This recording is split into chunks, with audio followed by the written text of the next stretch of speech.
Borhan Mia was then crossing his adolescence, meaning he was at the end of his teenage years, around 17 or 18 years old.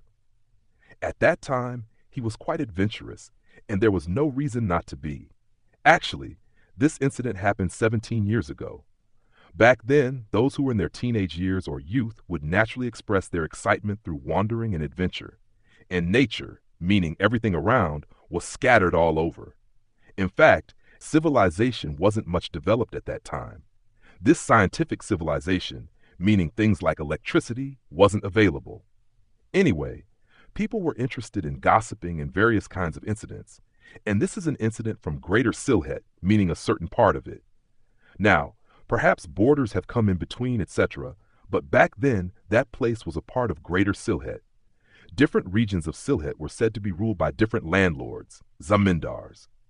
There were many Zamindars responsible for different areas, and among them, a vast area was covered with forests, hills, and dense woods surrounded the region. Some Zamindars were quite different. They practiced magic. It was seen that from regions where magic was widely practiced, they would bring people to their palaces and perform various magical rituals. To do this, they would go to extreme lengths, such as performing human sacrifices and practicing different kinds of black arts. As a result, they became mentally different, quite oppressive. They would torture people while collecting taxes, and over time, they developed a mindset where they considered people insignificant. Anyway, Borhan Mia and his family lived in such a Zamindar's region. But by Borhan Mia's time, that Zamindar had already left the area, as his dominance had started to decline earlier. People gradually became frustrated, and as they resisted, the Zamindars faced legal and other kinds of pressure. Eventually, they were forced to leave the area. So, the Zamindar took everything with him when he left. At least, that's what was believed. But many people said he couldn't take everything. Some of his valuable possessions were supposedly left behind. This was a common belief among the locals. The people of the village or that region used to say that the Zamindar's treasure was still there. People feared going near that house. It was a huge mansion with a massive compound, and within the compound there was a dense forest. The place had large trees, a vast pond, and everything was abandoned. No one went there because people reportedly saw strange things. In particular, people claimed to see a soldier-like figure, the Zamindar's guard, who had no head. He was said to wander around the area. In the Zamindar's dance hall, where his favorite dancer used to perform, people also reported seeing something. That dancer was beloved by the Zamindar, but at one point, for his own needs, he sacrificed her. He needed something from his black magic or black arts, so he sacrificed the dancer. Since then, many people claim to have seen a spirit near that place. They saw the headless guard wandering there and the dancer appearing by the pond, creating a terrifying atmosphere. All of this was connected to Borhan Mia's story. At that time, he was transitioning from a curious teenager to a young man, and his mind was naturally very investigative. He had two very close friends, Anil and Dabir, both pseudonyms. Since childhood, their friendship had been very strong. Together, they used to think about various adventures.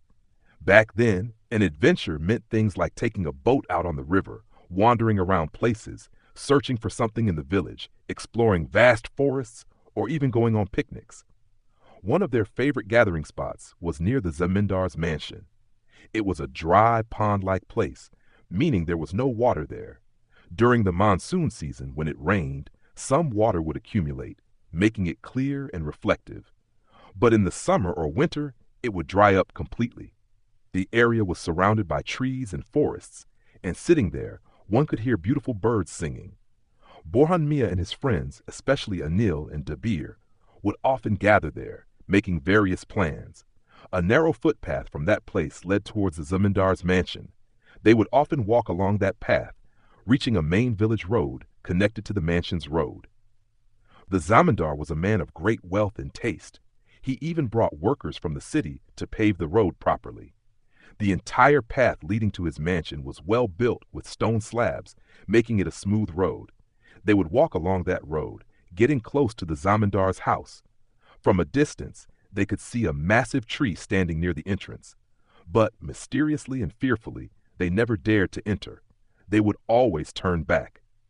Among them, Anil was particularly insistent that something had to be done about that place.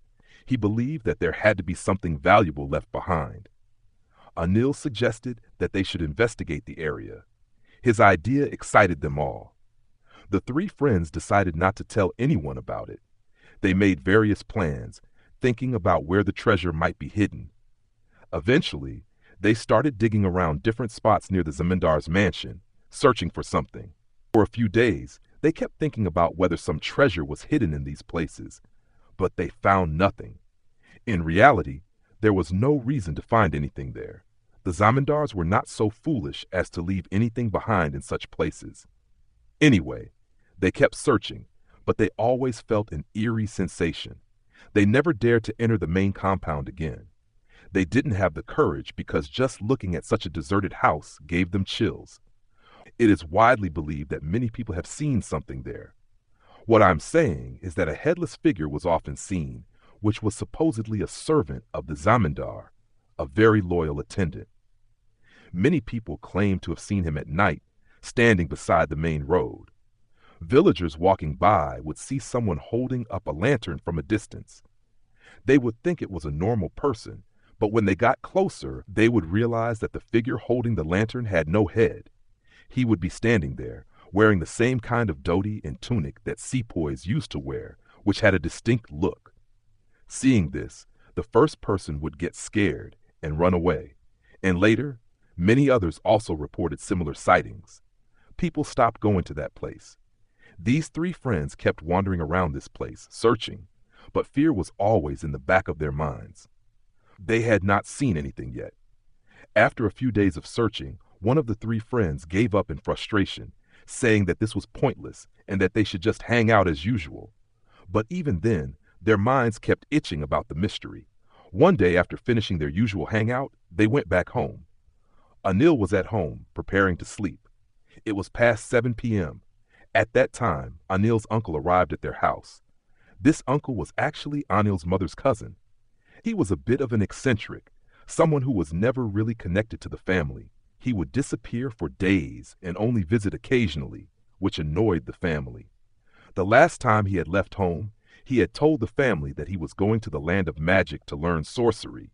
The family laughed at him, but he left anyway. Since then, no one had heard from him. Even Anil's mother believed that he had left for good. But that day, suddenly, at 7 p.m., he arrived at Anil's house. Anil was surprised because he had only seen his uncle when he was much younger. The man who arrived looked very different. His face had an unusual aura. His long hair was matted. At first, Anil's mother didn't even recognize him. She was shocked when he introduced himself. He sat down at Anil's house, chatted, had dinner, and then asked Anil what he was doing in life. He asked, "What are you doing now? How is your life going? Are you studying?" Anil replied, "Yes, I'm studying." Anil's mother half-jokingly told the uncle, "He has picked up a bad habit like you, wandering around with friends, digging up the ground, looking for something." "Digging the ground? Looking for what?" the uncle asked in surprise. Anil replied, "Uncle, we have a Zamindar house here. People say that they buried a lot of treasure there, so my friends and I are looking for it." Hearing this, the uncle became very attentive. While Anil's mother dismissed it as nonsense, the uncle took it seriously. After dinner, he sat down with Anil and asked, "Where is this Zamindar house? What's there?" Anil said, "Will you come see it, uncle?" The uncle replied, "Of course, I will see it." Anil said, "Okay, I will take my friends tomorrow." The uncle agreed, saying, "All right, I will go with you all." That night, the uncle stayed at Anil's house. The next morning, Anil told Borhan about his uncle and what had happened. Borhan got excited and came over. Then Anil, Borhan, and their friend Dabir took Anil's uncle with them to the Zamindar house. Anil's uncle turned out to be quite an interesting person. Everyone enjoyed his company and his stories. He was friendly, which was rare in those days. Back then, elders didn't usually mingle with young people, but since this uncle was so friendly, the friends became even more eager to spend time with him. When they reached near the Zamindar house, the uncle suddenly said, "Stop here." He stood there, closed his eyes, and started chanting something while slowly turning his head from side to side. Then, suddenly, he stopped and fixated in one direction. When he opened his eyes, His pupils had rolled upward, making only the whites visible. Seeing this, Anil's friends, Borhan and Dabir, got scared. Anil also felt uneasy. After a few seconds, the uncle closed his eyes again, then opened them normally and said, "Yes, there is something here. But the treasure is guarded. To take it, we will have to deceive the spirits that are guarding it. It will be difficult, but it can be done." Hearing this, Borhan became even more interested. They started heading back. On the way, they stopped near Anil's house. It was almost evening. The light was fading. The uncle said, "Not today. In 2 days it will be the phase of the waxing moon. That is when we will come back. Before that, I need to prepare myself. That day, I will perform rituals to locate the exact spot of the treasure. But remember, you must be brave. If any of you feel fear, you will never find the treasure." Hearing this, Borhan and Dabir became nervous. The idea of coming back here at night scared them. That night, everyone went home. Anil also returned with his uncle.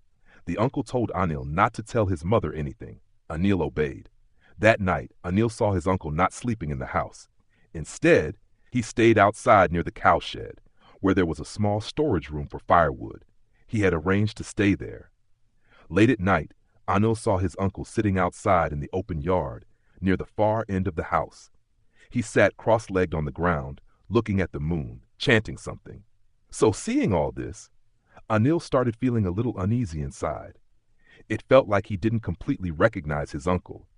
2 days passed, and the night of the full moon was approaching. His uncle had said that the moonlight that night would be unbelievably bright, illuminating everything with pure white light. According to his uncle, it would be a special kind of moon. Hearing this, Anil felt a strange excitement and told his friends, "Look, my uncle said something like this, so everyone should be brave." Borhan and Dabir both got prepared. That evening, after sunset, Borhan arrived at Anil's house. Shortly after, Dabir also showed up. Anil's uncle took them to the back of the house to talk, ensuring that Anil's mother wouldn't hear. He told them, "I have informed Anil's mother that we are going for a walk by the river to watch the full moon. I assume you guys haven't told anyone either?" Borhan quickly replied, No, I haven't told anyone." Dabir nodded in agreement. Uncle then said, "All right, we will leave in a little while." At the right time, Borhan and Dabir stood outside waiting. Soon, Anil and his uncle stepped out. They noticed that his uncle was carrying a strange-looking torch, one that they had never seen before. Even Borhan had never seen anything like it. It looked like it was made from a twisted tree branch, like the tangled roots of an old banyan tree. The top of the torch was blackened, as if it had been burned before and extinguished, only to be reignited now. It seemed like a special torch, meant for some specific purpose. Along with it, Anil's uncle had a small satchel slung across his shoulder. The entire village was bathed in bright moonlight, making everything look surreal. The full moon had flooded the surroundings with light, as if the entire landscape was floating in a silver glow. Anil and his uncle walked towards the meeting point, where Borhan saw them approaching from a distance. Once they all met up, they started walking together. Anil's uncle seemed different that night. His usual friendliness was gone. He was quiet, mumbling to himself as he walked. The three friends followed behind. The night was slightly chilly, making them shiver even through their shawls. However, Anil's uncle wasn't wearing anything extra for warmth. He had only a black tunic and a black dhoti. Around his neck, he wore multiple beaded necklaces, and his long, matted hair cascaded down his back, making him look even more mysterious. As they walked, the moonlight revealed every detail of the village, the fields, the narrow dirt paths, and even the distant hills. A thin layer of mist hung low over the ground, giving the landscape an eerie beauty. Beyond the smaller hills, there were even bigger mountains, partially covered by drifting clouds, adding to the otherworldly scene. The sight was breathtaking, yet unsettling. As they approached the old Zamindar house, the narrow paved road leading to it came into view.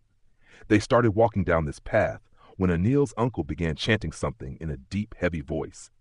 His murmurs gradually grew louder and more intense, making Borhan uneasy. For the first time, Borhan started doubting their mission. Were they really looking for hidden treasure? Or were they chasing ghosts? As the chanting continued, they reached a familiar spot, a dried-up pond near the house. Past the pond, a narrow path led through dense trees and bushes, ending in a courtyard. At the center of the courtyard stood an old fountain with a statue. Once, water must have gushed from its hands, but now it was completely dry. That night, in the moonlight, the scene looked more terrifying than ever. The Zamindar's house loomed in the background, its massive structure swallowed by darkness. The courtyard, the statue, and the fountain were bathed in silver light, but the house itself remained pitch black, making the shadows appear even darker. It felt as if the darkness had a life of its own, waiting to swallow them whole. The eerie atmosphere was heightened by Anil's uncle's deep, rumbling voice. The words of his chant seemed to fill the air, making the night even more unreal. Once they reached the courtyard, Anil's uncle raised his hand, signaling them to stop. The three friends froze in place. From his satchel, the uncle pulled out some powdered substance and sprinkled it on the top of the torch. The air was suddenly filled with a sharp yet strangely pleasant scent, something unfamiliar to them. Even Borhan couldn't recognize it. Then the uncle struck a match and lit the torch. At first, there was a series of small popping sounds, pop, pop, pop, and then, all at once, the flames roared to life. The fire shot up about a foot high, then gradually settled into a steady glow. Holding the torch in front of him, Anil's uncle took a step forward and said, "This will protect us from the spirits. As long as this flame burns, they won't be able to come near. Let's go. Let's move forward." Saying this, they moved forward. He saw that the lights were falling, actually. They were falling on that very fountain. The moonlight was illuminating everything around, and that light was falling on a white stone statue. The reddish light flickering on it created a ghostly atmosphere. As they walked, they reached the main house. In his entire life, Borhan Mia had never set foot in this place, nor had his friends. This was the first time they had come so close to the entrance of the Zamindar house. Upon arriving, Borhan Mia felt a strange shiver in his body, sensing that there was something eerie about the place. The stairs were glowing in the moonlight, and where the pillars stood, shadows were cast. Within those shadows, the flickering reddish glow of the fire danced. Slowly, they climbed the stairs, step by step, reaching the top. In the veranda in front, a tree stood in a chilling environment. In the darkness, the light created a circular illumination around them, and that reddish light trembled as the flames flickered. As they walked, they approached the main door. It was a large door, without any locks. When they pushed it, the door creaked open. They were utterly shocked. Borhan Mia and his friends Anil and Dabir were astonished. How could this door, which had never even swayed in the wind all these years, suddenly open so easily? Had no one ever tried to open it? No one even came here. How did it open so effortlessly? Peering inside, they felt an eerie chill. Though it was cold outside, inside it was even colder, an unnatural kind of cold. There was no other light inside except for the flickering fire. They saw that the room was a massive living room. At the far end, 2 curved staircases led upward. In the reddish glow of the torches, they could see the stone floor, shining despite the dust that should have covered it. But surprisingly, it was quite clean. At the very top of the stairs, there were 2 windows. The moonlight coming through those window panes cast light in such a way that it seemed something was standing in the middle, shrouded in darkness. Feeling goosebumps, the 3 friends moved closer to each other. Anil's uncle walked forward and stood in the middle of the area where the 2 staircases curved downward. He began murmuring something, whispering some incantation. As he moved his torch left and right, it seemed as if he was calculating or performing a ritual. The 3 friends followed him closely, staying near, their fear growing stronger. They felt as though stepping out of the light would mean being grabbed by some unseen force and taken away. Holding hands almost instinctively, they climbed the stairs behind Anil's uncle. The stairs were surprisingly clean, which puzzled Borhan Mia. He wondered who could have cleaned them. It was shocking. He had expected dust and dirt everywhere. As they reached the point where the moonlight fell, they suddenly heard a sound, the sound of anklets jingling as if someone was running. Not the sound of regular anklets, but a heavy gungru-like sound, as if someone wearing many of them had dashed past. A chill ran down their spines. They knew the legend. This mansion was haunted by a dancer who had been sacrificed here. Fear gripped them. and they wanted to turn back and leave immediately. However, Anil's uncle kept moving forward. He reached the railing between the two staircases and peered down. Then, in a hushed voice, he called out, "Do you hear that?" For the first time, his tone changed from formal to informal. Anil, startled, replied, "Yes." His uncle said, "There's something here." Behind him, there was a door. He pressed his hand against it, but it didn't budge. Placing his ear against it, he listened for a while, then whispered something towards the door, as if trying to communicate with someone on the other side. A moment later, a soft, eerie click was heard, the sound of a lock being released. The door creaked slightly open, as if someone inside had just unlocked it. Reciting his chant, Anil's uncle pushed the door further open. It groaned loudly on its hinges. Inside was pure darkness. Holding up the torch, he entered. The room was large, with a spacious center. At the far end stood an enormous bed, so high that one had to climb steps to reach it. Surrounding it were various seating arrangements, antique sofas made in a different era. As he stepped inside, he shut the door behind him and said, "I need to perform a ritual here. Sit down. I will put out the torch for a while." The three friends, already terrified, hesitated. Borhan, Anil, and Dabir huddled close to each other as their uncle sat near the door, a bit farther from them. The torch still flickered. Suddenly, he lowered his hand over the flame. They thought his hand would burn, but strangely, it didn't. Then, in an instant, the torch went out, plunging the room into total darkness. The atmosphere became something else entirely. Suddenly, they heard his uncle chanting the mantra, and that same previous mantra echoed in a deep, resonant tone. At one point, his voice became more and more intense, vibrating in a rhythmic, melodic flow, like a chain of sound moving in harmony. Then, suddenly, the sound surged with a deep, rumbling intensity. The three friends were terrified, clinging to each other in silence. Just then, they heard a sound, the sound of anklets. It stopped right outside the door where his uncle was sitting. It felt as if someone had climbed the stairs and now stood just beyond the door. The moment that sound reached the other side of the door, his uncle's chanting stopped. An eerie, almost unbearable silence filled the space. Then suddenly his uncle spoke again, but this time his voice took on a different tone, one they couldn't recognize. It seemed like Sanskrit, but Borhan Mia, Anil, and Dabir couldn't understand it at all. They listened in horror as something from the other side responded in the exact same language. The voice was breathy, almost hissing, and unmistakably feminine. It sent chills down their spines. The three of them felt as though they were about to collapse to the ground in fear.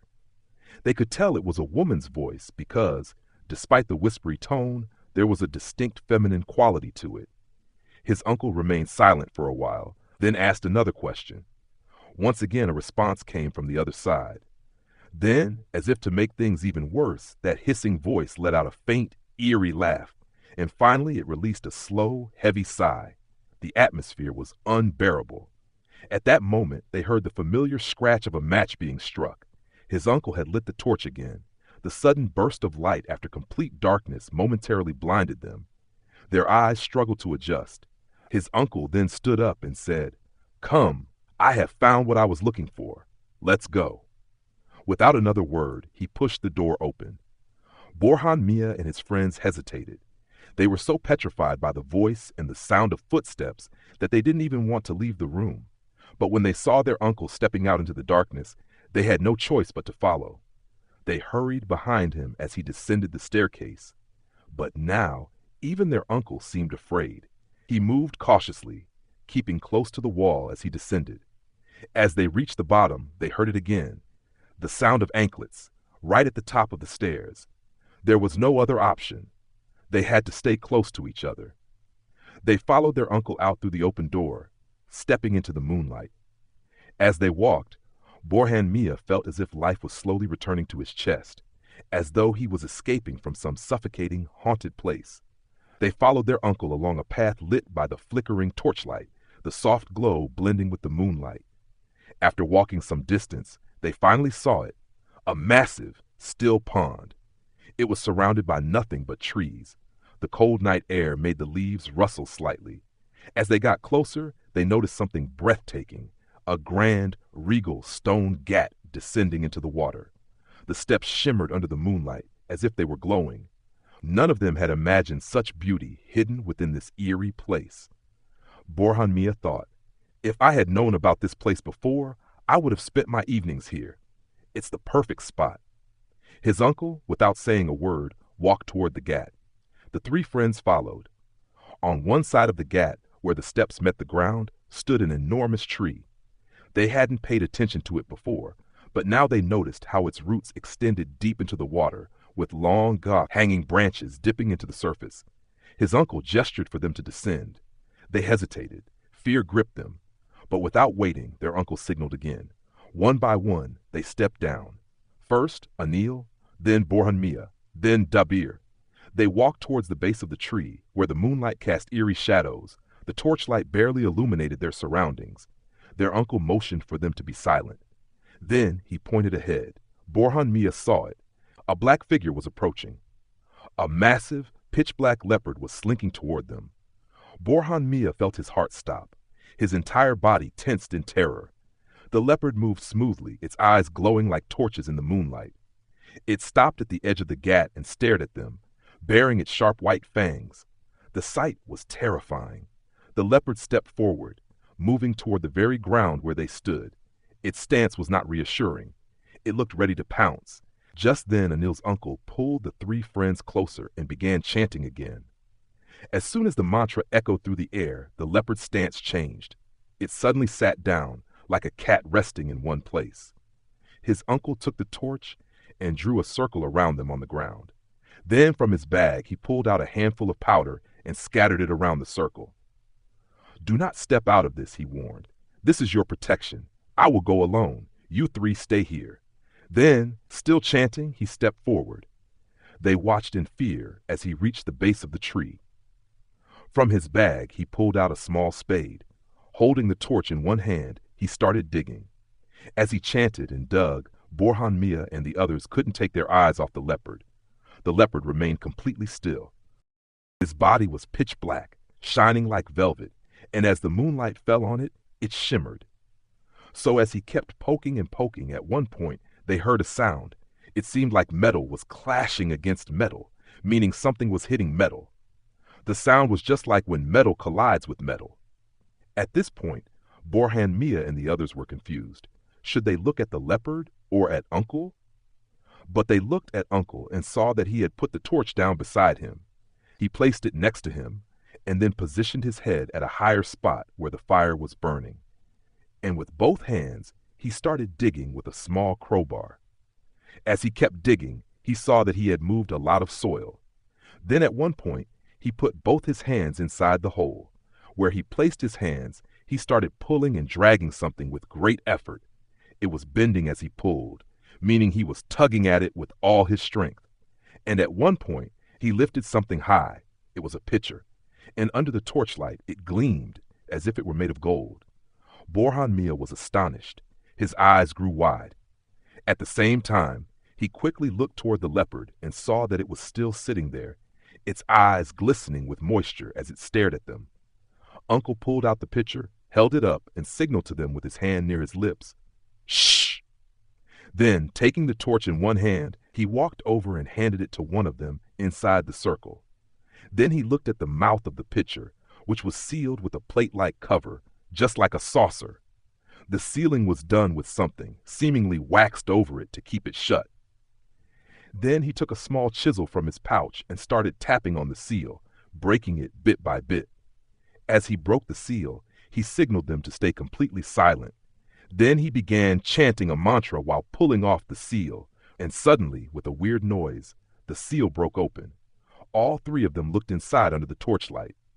As he tilted the pitcher, they saw various golden ornaments inside, glistening and sparkling under the torchlight. The inside was packed with ornaments. It was hard to distinguish what was what. Whether it was necklaces, garlands, or rings, it was impossible to tell exactly what was inside. But whatever Borhan Mia could see, he noticed necklaces, rings, and different jewelry items, all tightly packed together. Uncle showed them the treasure, then quickly sealed the mouth of the pitcher again. The saucer-like cover, which he had removed earlier, also seemed to be made of some precious metal. Up until this moment, in all the excitement, They hadn't looked towards the stairs. But when they finally did, the leopard was no longer there. It had vanished. The surroundings were empty. At that moment, Anil's uncle finally spoke. He said, "Now we must leave. We need to lift this and go." Then he assigned the responsibility to Anil and Dabir. He took the torch himself and told Borhan to stay behind them. He instructed Borhan, "When you stay at the back, no matter what happens, you must not look back. No matter what sound you hear, no matter if someone roars or calls you, do not turn around. Keep your eyes on the two of them, and you two follow me." Saying this, he started walking, and all three of them followed him. He was the first to cross the stairs, and he seemed somewhat frightened. Anil's uncle appeared quite scared. He was glancing around nervously. Then he continued chanting mantras as they climbed up and out of the main pit. For some reason, Borhan felt like someone was following him from behind. Fear crept into him. He kept feeling that the leopard was behind him. His whole body froze in fear. Since he was at the very back, he got so scared that he moved closer to his two friends. He tried whispering to Anil, "I'm scared." Anil responded, "Don't look back. Keep looking ahead." He told him to stay close. As they kept walking, Anil suddenly asked his uncle, "Uncle, who were you talking to? What was here?" His uncle told him, "Don't talk, just walk." Anil insisted, "Was there a ghost here?" His uncle replied, "Yes, there is a demoness here. She oversees everything in this place. Everything here is under her control." Then Anil asked, "What did she say to you? Did she ask you to leave it behind?" His uncle didn't reply. He just said, "Keep walking." Anil frowned. He didn't like what his uncle was saying. His uncle continued walking ahead, carrying the torch. Suddenly, as they approached the statue, they saw that the leopard was sitting near it. The same leopard that had been there earlier. And then, shockingly, right before their eyes, the leopard's shape started turning hazy like mist. Its form shifted and transformed into a cloaked figure, like a woman wearing an alcala, a long, flowing robe. The figure was completely covered, including its head, just like how women wear an alcala. It also had a massive veil draped all around it. As they got even closer, their momentum slowed, and they stopped. They realized that it was indeed a cloaked human figure, but it had no head. It stood there, motionless. Then, after a few moments, it took a few steps forward. The eerie tick-tick-tick sound returned, the same sound of metal scraping that had been there before. Anil's uncle quickly resumed chanting his mantras. As soon as he started chanting, the entity froze in place. Right then, Borhan felt a whisper near his ear. Someone had laughed softly right next to him. The chilling, rasping laughter sent shivers down his spine. His whole body turned ice cold, completely paralyzed in terror. He felt like he couldn't move at all. At that moment, his uncle stopped chanting and said, "Anil, take the pitcher. Hold it yourself." Anil hesitated, loosening his grip on the pitcher. Why? Why should I hold it myself? It seemed like Anil could sense something. He asked again, "Why do I have to take it alone? We are carrying it together. We will all take it together." His uncle insisted, "No, I am telling you to let go of it. I am the one who found it. I made the offering for it. You let go." Anil was utterly terrified. Panic surged through him. With all his strength, he shoved Dabir aside, pushed away his other friend, and threw the pitcher to the ground. Anil threw the pitcher on the ground, leaving it behind, and shouted at his friends, "Run! Run!" For a moment, Borhan Maya was frozen in fear. He saw the pitcher lying still on the ground, and at the same time, he noticed that Anil had pushed Dabir, urging him to run as well. Then, as they all started running, Borhan followed. They ran away from the statue, choosing the opposite direction instead of going toward the dark figure. At that moment, they heard Anil's uncle screaming, "What have you done? What have you done?" The three of them kept running. Borhan Maya could see Anil running ahead, with Dabir right behind him. Borhan himself was running as fast as he could, and they eventually reached another side of the landlord's mansion. Their thinking was simple. Since they had seen something dark and terrifying back there, they would run in the opposite direction. As they ran, they suddenly saw something ahead, a figure standing in the bright moonlight. It was a person, but only from the feet up to the shoulders. There was no head. The figure was cloaked in a long robe, much like an alcala, and on its chest, a stitch emblem of some sort was faintly visible, like a decorated tunic. All three of them stopped in their tracks, staring in horror. Then, from a distance, they heard a blood-curdling scream, Anil's uncle's voice. A chilling, inhuman wail of pure terror. At that moment, all sense of direction left them. Panic took over, and they ran blindly in different directions, no longer following one another. Borhan was running at full speed, tears streaming down his face. Fear gripped him so tightly that he started reciting prayers under his breath.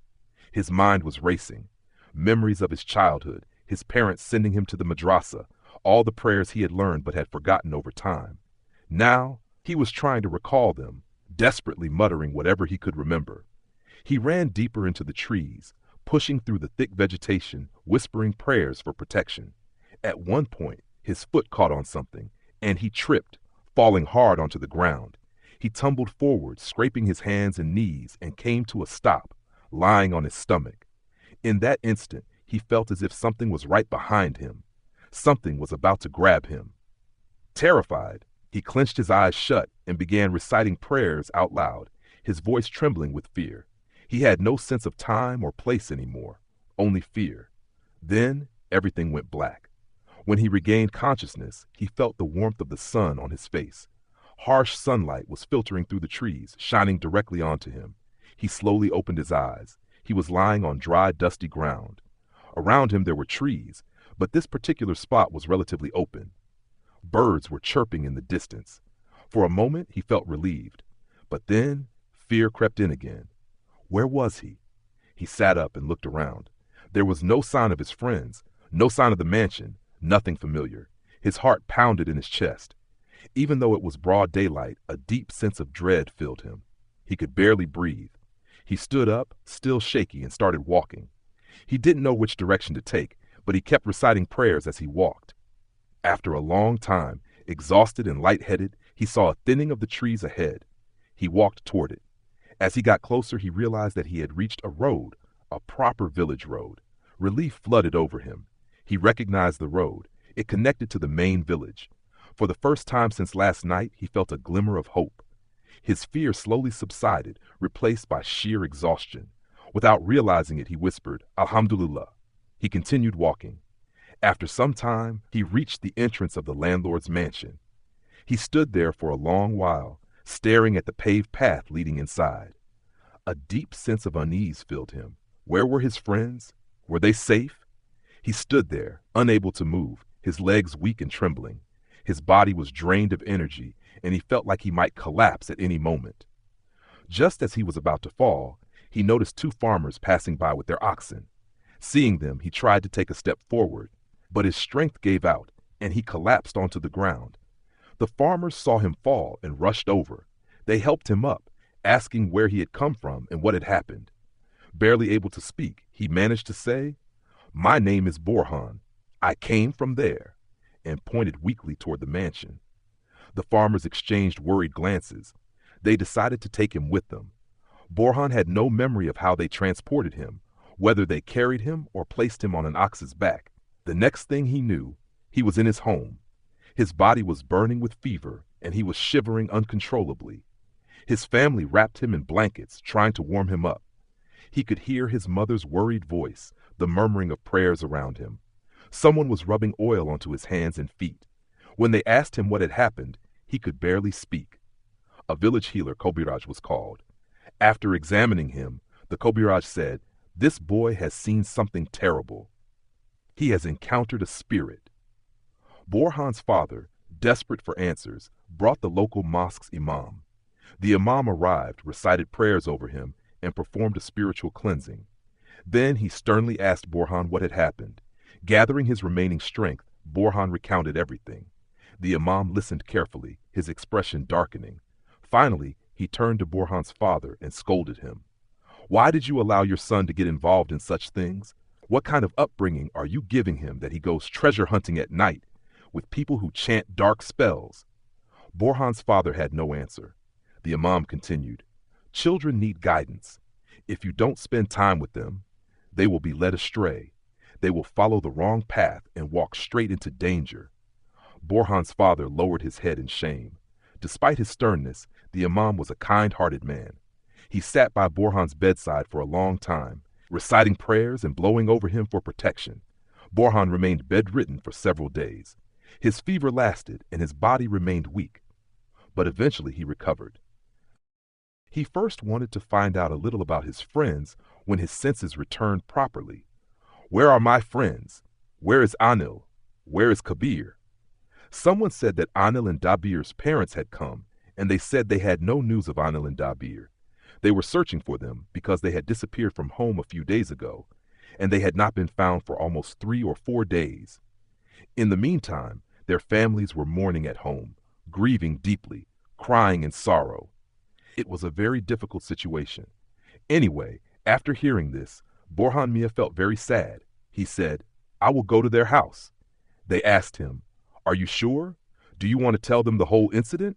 He replied, "No, I will not say it like that. I will tell them in a way they can understand."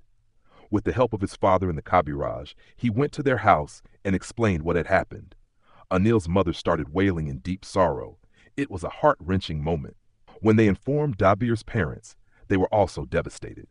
Seeing the situation, some villagers gathered, and a group of them decided to go to the Zamindar's house to search for the missing boys. They searched everywhere, but they found nothing. The entire house was eerily empty. Later, Borhan Mia heard about these events from others because he was not taken there. They searched the entire Zamindar house and even threw nets into the pond to see if any bodies would surface, but they found nothing. They searched everywhere, including the spot where Borhan had been digging for treasure. Anil's uncle led them to that place, and they saw that the soil had been dug up, but there was nothing there anymore. They searched thoroughly, but found nothing. Notices were sent to nearby villages about the 2 missing boys. People were asked to inform them if they had any news, but no clues were found. Since many villagers were involved in the search, people from different religions participated. They went inside the Zamindar house and searched every corner. They also searched the surrounding forests, but they found nothing. Borhan's 2 friends, Anil and Dabir, had disappeared. Let's move on to the next incident. Here's a terrifying story similar in style to the one you shared. The Cursed House by the River. There was an old house by the river, hidden deep in the village of Chayapur. The villagers never dared to go near it, not even during the day. It was said to be cursed, a place where shadows moved on their own and whispers called out in the dead of night. Nobody lived there anymore. The last family that had stayed vanished without a trace.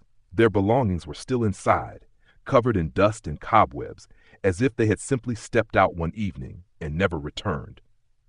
One evening, Rahim, a young man from a neighboring village, arrived in Chayapur. He was looking for a cheap place to stay and had heard about the abandoned house. The villagers warned him to stay away. They told him about the cries that echoed from the house at night, about the dark figures that sometimes stood by the windows, watching, waiting. But Rahim was not a man who believed in ghost stories. He laughed and said, "It's just an old house. If it's empty, I'll stay there for free." No one could convince him otherwise, and so, as the sun dipped behind the horizon, Rahim made his way to the house. The wooden door creaked as he pushed it open, revealing a long corridor lined with doors. Dust filled the air, and the floor groaned under his steps. He chose a room near the back of the house, one with a window overlooking the river. As he set his bag down, he felt a sudden chill, as if something unseen had just passed by him.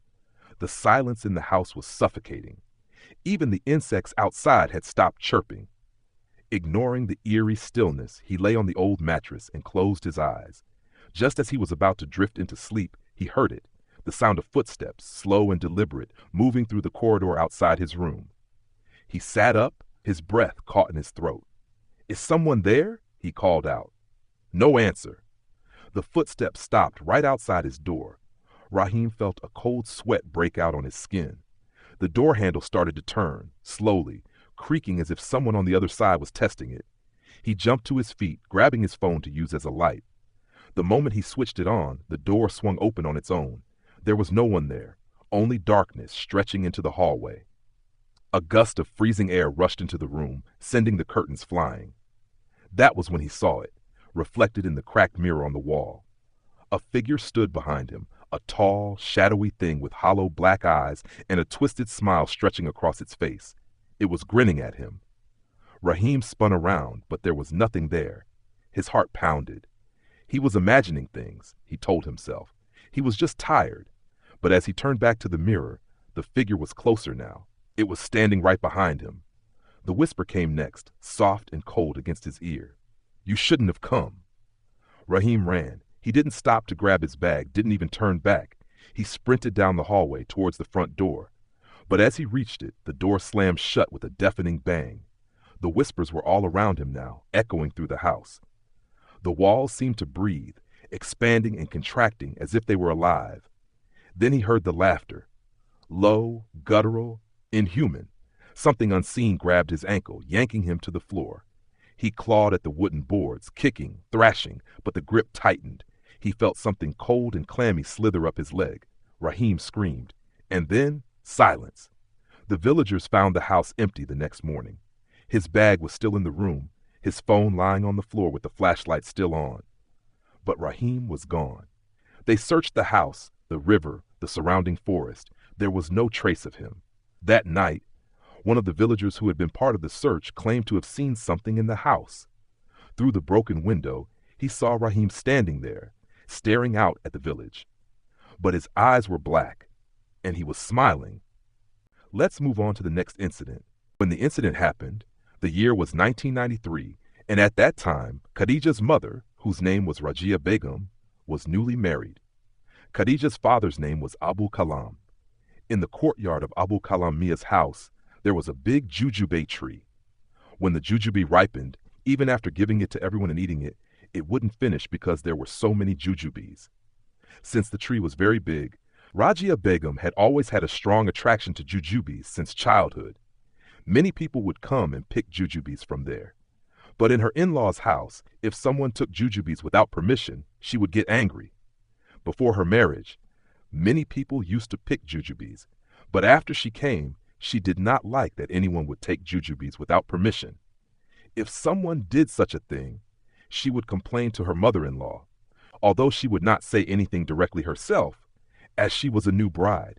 She would complain to her mother-in-law, and her mother-in-law would scold those people and say, "Do not take jujubes from our house like this anymore. A jujube crazy bride has come to our house. She eats jujubes and also makes various types of pickles from them. And for these, a lot of jujubes are needed. If you want to pick jujubes, you must tell us first. You cannot take them without informing us."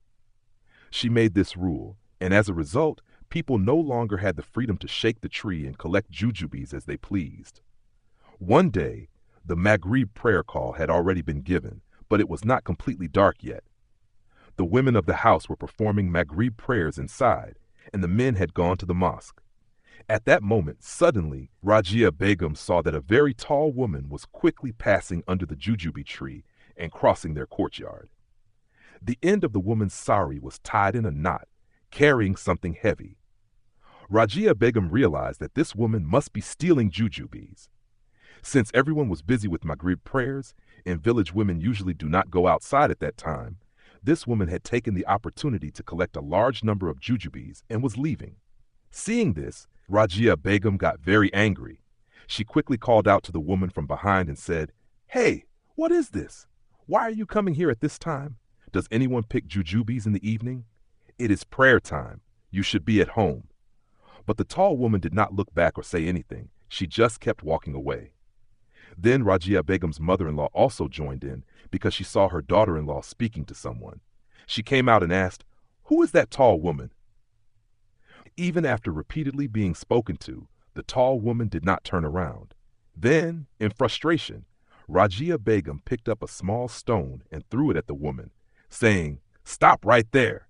Identify yourself. Whose house do you belong to?" Another thing was that Rajia Begum's mother-in-law had been living in that village for many years, yet she had never seen such a tall woman. This made her curious to take a closer look at the woman. But even after being hit by the stone, the tall woman did not turn around. However, she did speak. She said, "Oh, you are making such a fuss over jujubes? Here, take them." Saying this, she untied the knot in her sari, and all the jujubes she had collected fell to the ground. Then she quickly disappeared from there. Later, when Abu Kalam Mia's father, meaning Rajia Begum's father-in-law, came home and heard about the incident, he scolded everyone, saying, "What kind of behavior is this? Someone was taking jujubes in the evening, and you stopped her, threw a stone at her. She was just taking some jujubes, so what? That does not mean you should act this way." The reason for his anger was something else as well. While scolding them, he said, "You don't know that many things roam around in the evening. What was the need for you to go outside at that time? And why did you hurt her?" He scolded them a lot. A few months passed after this incident. By then, Rajia Begum was pregnant for the first time. She became the center of everyone's love and attention in the family. When her pregnancy reached 5 months, a problem began. Until then, everything had been fine and people had forgotten about the incident. One night, around 3 or 3:30 a.m., Rajia Begum woke up as she needed to go to the washroom. She went alone. In villages, washrooms are usually located outside the house, at the side of the courtyard, not attached to the main building. Since Rajia Begum was a brave woman, she never needed anyone to accompany her at night. She would go alone. But the real problem was not that. The problem was that when she was returning from the washroom that night, she saw that the whole courtyard was covered with jujubes. Rajia Begum was delighted and started picking them up. However, she forgot that it was not the jujube season, and there were no jujubes left on the tree. So how did so many jujubes appear in the courtyard in the middle of the night? At that moment, this thought did not cross her mind. She kept gathering jujubes until she had filled an entire large pot. Since it was late at night, she did not wake anyone up. She placed the pot in a corner of the house and went to sleep. But in the morning, although the pot was still there, not a single jujube remained inside. This happened for 3 or 4 consecutive nights. Finally, Rajia Begum informed her husband, Abu Kalam Mia. Now, Abu Kalam was known for being a deep sleeper. Even if the world was ending, he wouldn't wake up easily. He was famous for his deep sleep. He told his wife, "Okay, next time wake me up." His wife, Rajia Begum, responded, "But you never wake up." Abu Kalam insisted, "No, I will wake up, just call me."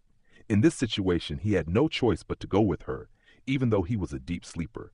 He also joked with his wife, saying, "You wake up in the middle of the night, go to the washroom, and then you see all this nonsense and start talking about it. It's not believable at all. It's not even jujube season. How can jujubes be there? Do you roam around all night searching for them? Does this make any sense?" He laughed and teased her about it. But Rajia Begum eventually told her mother-in-law. At first, she hadn't told anyone because she was pregnant and didn't want people to mock her, saying, "Even in this condition, you still crave jujubes." However, after realizing something was truly strange, she told her mother-in-law. Upon hearing this, her mother-in-law immediately understood that something was wrong. She quickly brought a spiritual healer, Kobiraj, to the house, and Rajia Begum underwent spiritual healing. But neither the daughter-in-law nor the mother-in-law mentioned that huge-bodied woman who had put them into deep sleep a month ago to the healer. They didn't even think of telling him because they hadn't given much importance to the incident. Nothing had happened afterward, so they either forgot or just didn't feel the need to mention it. From that day on, whenever Najia Begum had to go to the washroom at night, she no longer called her husband. She knew that even if she tried, it would take him at least 15 minutes to fully wake up. Instead, she would call her mother-in-law and take her along. For a few nights, everything seemed fine. Meanwhile, Abu Kalam's younger sister, whose name was Rabea, was pregnant. She came back to her parents' house from her in-laws' place and gave birth to a baby there. Since she was a new mother and needed care, Razia Begum's mother-in-law was also busy taking care of her daughter and newborn grandchild. Thinking that her mother-in-law was already exhausted from looking after her daughter and grandchild all day, Razia Begum decided not to disturb her at night. One night, when she had to go to the washroom, she didn't call her mother-in-law. Everything seemed normal, so she didn't feel the need. She took a light with her and entered the washroom. Suddenly, she heard a rustling sound outside. There was a small gap under the washroom door, and through that gap, she saw 2 feet standing just a few inches away outside. But those feet didn't look human. They resembled cow hooves. From outside, she heard her mother-in-law's voice. "Sahib, Razia, how much longer? Come out now." Razia Begum immediately realized that it wasn't a human standing outside. She was terrified, but didn't lose courage. She knew that if she panicked now, she would surely die. Summoning all her courage, she asked, "Who are you? What do you want?" Again, the voice from outside said, "Come on, open the door and come out. It's me, your mother-in-law." She slowly opened the door and saw a very tall woman draped in a sari. Her face was not clearly visible. The woman suddenly spoke. "So before you wanted jujube fruit so badly, but now I don't need jujube anymore. Now I want your baby." Saying this, she let out a terrifying laugh and ran at an incredible speed towards a nearby pond, jumping into the water with a loud splash. Everything fell silent. Shaking with fear, Razia Begum ran to wake her mother-in-law. When her mother-in-law heard the story, she immediately realized that the trouble had started again. The very next day, they called the healer again. He performed rituals and chants once more. 2 months later, Razia Begum suddenly went into labor. But her delivery was supposed to be 2 months later. She suffered from labor pains from morning till evening, and after the Maghrib prayer, she gave birth to a baby boy. But the baby was stillborn. And the most horrifying thing? The baby's feet were shaped like cow hooves. When this news started spreading, the family feared shame and gossip in the village. So that very night, without any bathing, shrouding, or funeral prayers, they secretly buried the child. The next morning, Razia Begum was sent to her father's house to stay for a few months. The family later told the villagers that she had gone to her parents' house for her first childbirth and had given birth to a stillborn baby there. This was the truth. Razia Begum had indeed given birth to a stillborn child, and since people didn't think too much about it, the matter was buried. About 3 months later, Razia Begum returned to her in-laws' house. Everything seemed normal again. Dust and life went on. But after some time, the problems resurfaced. This time, the trouble started when Razia Begum became pregnant again. When she was 4 months along, one night, she got up to go to the washroom. Standing outside her mother-in-law's room, she called out to wake her up. Her mother-in-law woke up as usual and stepped out to accompany her. She knew that her daughter-in-law sometimes called her at night to go to the washroom, so she got up without hesitation. Razia Begum and her mother-in-law started walking toward the washroom. But then something strange happened. Instead of heading towards the washroom, her mother-in-law suddenly started walking in the opposite direction, towards the jujube tree. She walked quickly and stood under the tree, her back facing Razia Begum. She remained standing there, motionless. Confused, Razia Begum called out, "Mother, why did you go there? The washroom is this way. Come this way." Her mother-in-law turned around and started laughing. She said, "Be quiet. Can't you see how many jujubes have fallen? I'm going to collect them." Hearing this, Razia Begum was terrified beyond words. She looked at the ground and saw that, indeed, the courtyard was covered with fallen jujubes. Realizing that something terrifying was about to happen again, she let out a piercing scream and collapsed. Hearing her scream, Rabiul, one of Abul Kalam's workers, who was sleeping in the cowshed on the other side of the courtyard, rushed over, and he, too, saw the courtyard covered in jujubes. Razia Begum was unconscious, and her mother-in-law was laughing maniacally. Rabiul was already frightened, but what scared him even more was what happened next. Razia Begum's mother-in-law suddenly started hopping like a frog, leaping across the courtyard and heading towards the road. This was not normal. Panicked, Rabiul started screaming, waking everyone in the house. But what shocked him the most was what happened next. A few moments later, Razia Begum's mother-in-law stepped out of the house, rubbing her eyes as if she had just woken up. She had been inside the whole time. Abul Kalam rushed to his unconscious wife. Rabiul, still shaken, asked the mother-in-law, "Aunt, how did you come out of the house? Just now I saw you jumping across the courtyard. Who was that?" But there was something even more shocking.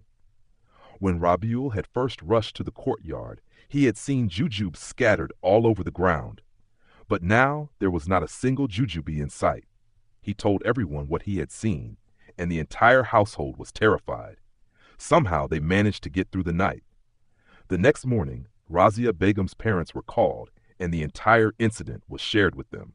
Both families discussed the situation and decided to seek help from a renowned Islamic scholar from Damati village in Debidwar Upazila.